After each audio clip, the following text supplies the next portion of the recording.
تو غامدی صاحب یقیناً ایسے حاضر کے جو بڑے علماء ہیں ان کے متعلق بڑے اچھے الفاظ جذبات اور ان کے متعلق عقیدت اپنی رکھتے ہیں، اس کا اظہار بھی وقتاً فوقتاً کرتے رہتے ہیں،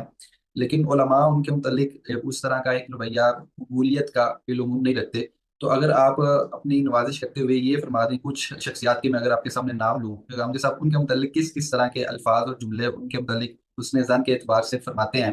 تو وہ آپ کی بڑی نوازش ہوگی۔ مثلاً مفتی تقی عثمانی صاحب کے متعلق غامدی صاحب کیسا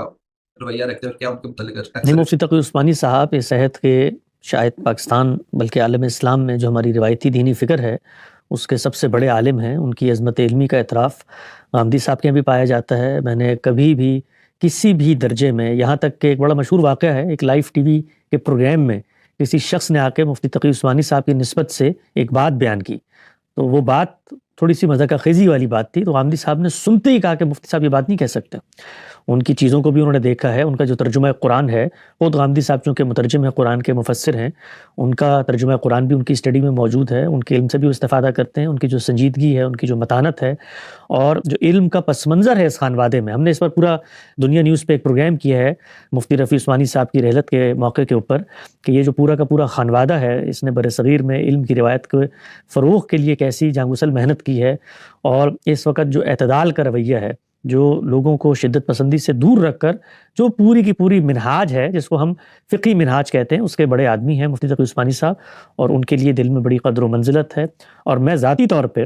مفتی صاحب کے ساتھ بڑی محبت کا تعلق رکھتا ہوں۔ میرا ان سے ربط ضبط بھی ہے، رابطہ بھی ہوتا ہے، فون پہ کبھی کبھی میسیج کا تبادلہ بھی ہو جاتا ہے، بلکہ میں بھی کچھ عرصہ پہلے کراچی میں تھا، چند ہفتے پہلے، تو ان سے تبادلہ خیال ہوا۔ ہمارا وقت میچ نہیں کر سکا، ورنہ اس سے پہلے میں ان کی خدمت میں بے شمار دفعہ حاضر بھی ہوا ہوں دور طالب علم میں۔ ہمارا خاندانی ان سے تعلق بھی ہے، ان سے مراسم بھی ہیں، اور کبھی کبھی مجھے اگر کسی چیز پر تردد ہوتا ہے اور مجھے لگتا ہے کہ ان کو اس موقع پہ کوئی بات کہنی چاہیے، تو میں ان کو بلا تکلف میسیج بھی کرتا ہوں، آڈیو نوٹ بھی بھیجتا ہوں، اور ان کے ہاں اتنی وسعت ہے، اتنا ظرف ہے، اتنا ان کا اعلیٰ مقام ہے کہ وہ ہم جیسے چھوٹے طالب علموں کو بھی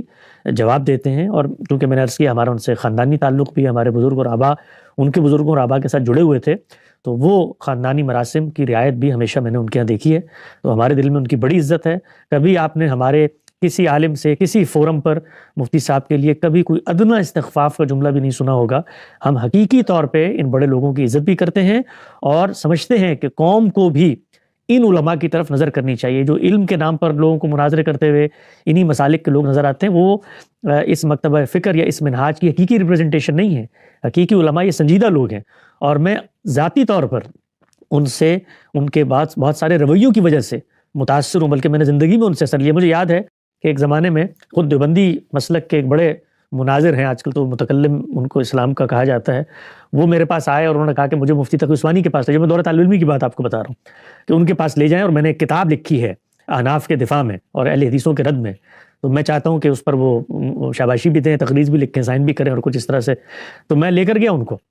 مفتی صاحب کی خدمت میں، اور جب ہم وہاں پر بیٹھے تو وہ ایک نظر انہوں نے کتاب کو دیکھا تو ان کو اندازہ ہو گیا کہ بھائی یہ تو کوئی ایک مسلکی تعصب کے پس منظر میں لکھی ہوئی ایک کتاب ہے۔ تو انہوں نے دیکھتے ہی اس کو ایک نظر دیکھا، تو انہوں نے صاحب نے درخواست کی کہ آپ اس میں تقریر لکھیں۔ انہوں نے کہا میں تو بڑا چھوٹا سا طالب علم ہوں، یہ میرے دائرے کی چیز نہیں ہے، آپ کسی بڑے صاحب علم کے پاس لے جائیں۔ تو اس سے مجھے بڑی حیرت بھی ہوئی، اور میں نے بڑا اثر قبول کیا۔ پھر میں نے ان سے اس پر گفتگو بھی کی، بات چیت بھی کی، تو میں نے اس کا ذکر بھی کیا اپنی مختلف گفتگوؤں میں، کہ انہوں نے بتایا کہ جوانی کے اندر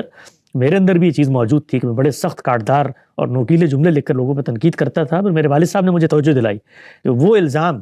جو عدالت کی سطح پر تم ثابت نہ کر سکو، اس الزام کو کبھی کتابوں میں نہ لاؤ۔ تو مفتی تقی عثمانی صاحب ہماری ملت کا فخر ہے، ہماری امت کا سرمایہ ہے، اور میں ان کو اس فرق سے دیکھتا ہی نہیں ہوں کہ وہ کسی دوسرے منہاج کے عالم ہیں۔ وہ ہماری قوم میں پیدا ہوئے ہیں، ان کی پذیرائی اصل میں ہماری پذیرائی ہے۔